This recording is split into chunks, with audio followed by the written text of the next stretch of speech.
Isa na ang kumpirmadong nasawi sa Canlaon City dahil sa biglaang pagbaha. Mahigpit namang binabantayan ang kalagayan ng mga kababayan nating inilikas doon, hindi lamang dahil sa masamang panahon kundi maging sa pag-aalboroto ng Bulkang Canlaon. Si Ryan Lesiges sa Sentro ng Balita Live. Angelique, dahil nga sa alagang hayop, patay ang isang binatilyo sa isang barangay dito sa Canlaon City. Sa ngayon, Angelique, ay mahigpit yung paalala ng lokal na pamahalaan sa mga residente na magdoble ingat dahil sa nararanasang sama ng panahon. At syempre, nandyan pa rin yung panganib ng banta ng magmatic eruption mula sa Bulkang Canlaon. Pahirapan ang isinagawang retrieval operation ng Local Disaster Risk Reduction and Management Council o LDRRMC, PNP at mga tauhan ng barangay sa katawan ng isang binatilyo na tinangay ng rumaragas ang tubig sa barangay Lumapaw, Canlaon City kahapon. Sa video na ito, makikita kung gaano kalakas ang agos ng tubig. Bukod sa malakas na agos ng tubig, dagdag pahirap din ang paghahanap sa bangkay dahil sa malalaking bato sa ilog. Gamit ang lubid, itinali ng retrieval team ang kanilang katawan sa malalaking kahoy para hindi anurin ng tubig. Sabi ng LDRRMC, lumabas ng kanilang bahay ang 14 na taong gulang na biktima para asikasuhin ang kanilang mga alagang hayop. Sa lakas ng agos ng ilog, hindi na nito kinayang makatawid. Makalipas ang ilang oras, natagpuan ang bangkay ng binatilyo na nakasiksik sa bato. Natulog lang daw yun sa kanila. Tapos, inaya yung pinsan niya na pumunta doon sa Okyot. Okyot is isang hill na nasa middle ng dalawang ilog.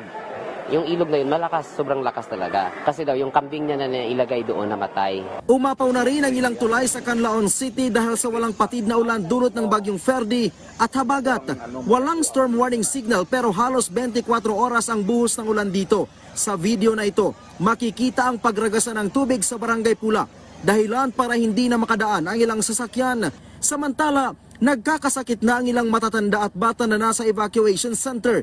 Kabilang sa mga sakit na idinadaing ng ilang bakwit, ang lagnat, ubo, sipon at pangangati sa katawan. Tulad na lamang ng anak ni Divina na nakakaramdam ng pangangati sa kanyang leeg. Kwento niya, nagsimula lang daw ito sa maliit na parang sugat. Pero napansin daw niya na palaki ito ng palaki. Dugay-dugay naman guro ne. Sige naman niya gana sa niya. Madako betaw niya. Butana lang kung sa ako itambal nila para maayo. Ang Canlaon City Health Office tiniyak na on top of the situation sa lagay ng kalusugan ng mga bakwit. Katunayan, araw-araw ang ginagawang pag-iikot ng kanilang barangay health workers sa lahat ng evacuation centers. Ang BHW ang naatasan upang alamin ang sitwasyon pagdating sa kalusugan ng mga evacuee. Hindi naman sa lahat na rooms na maraming iniinda. Minsan sa isang room, 2 lang. Minsan sa isang room, 3, 4. Yun na nga ang namin, binibisita namin lahat na room at sa kinukulik namin sila lahat anong iniinda nila. Tapos pagdating sa amin doktor, kinukonsulta sila, tinatawag namin sila at saka binigyan sila ng doktor namin ng medicine. Sa pinakahuling tala ng CHO, nasa 11 kaso na ang naitatala nila na may ubo, habang 10 naman ang may sipon.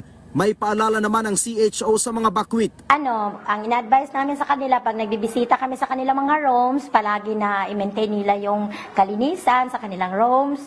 Tapos yung iniinom nila na tubig, palagi sila mag-inom ng tubig na hindi galing sa itaas doon na sa repel. Tapos yung kinakain nila, sigurado na malinis. Ang LGU Canlaon tiniyak na tinutugunan lahat ng pangangailangan ng mga apektadong residente. Hindi lang ang mga apektado ng pag-aalboroto ng Bulkang Canlaon, kundi maging sa sama ng panahon. Rest assured that your local government and the national government is compassionate enough and have a heart to extend and to see the needs of my fellow Canlaonians na ma-address natin kung ano yung mga kailangan.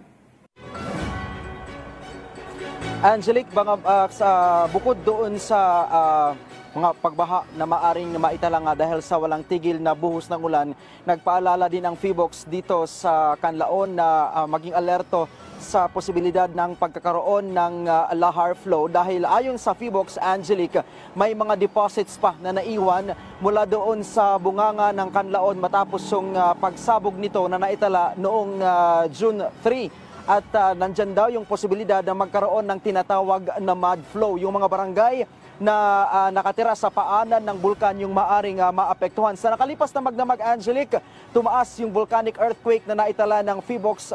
Mahigit 20 yung naitala nila habang mataas pa rin yung ibinubugang asupre ng bulkan na mahigit 10,000 tonelada kada araw. So nandyan pa rin daw talaga yung posibilidad ng pagkakaroon ng magmatic eruption. Tinanong natin kanina, Angelique, yung PHIVOLCS kung kanila nang irerekomenda yung pagpapalawig doon sa mga residente ng pagpapalikas. Kasi sa ngayon, Angelique, yung mga residente pa lamang na pawang nakatira sa 4-kilometer permanent danger zone yung pinalikas. Tinanong natin kung i-recommend na nila yung 6-kilometer expanded danger zone. Pero so far, hanggat daw hindi itinataas sa alert level 3 ang bulkan, ay hindi pa nila i-recommenda yung 6-kilometer expanded danger zone. Angelique. Alright, maraming salamat, Ryan Lesiges.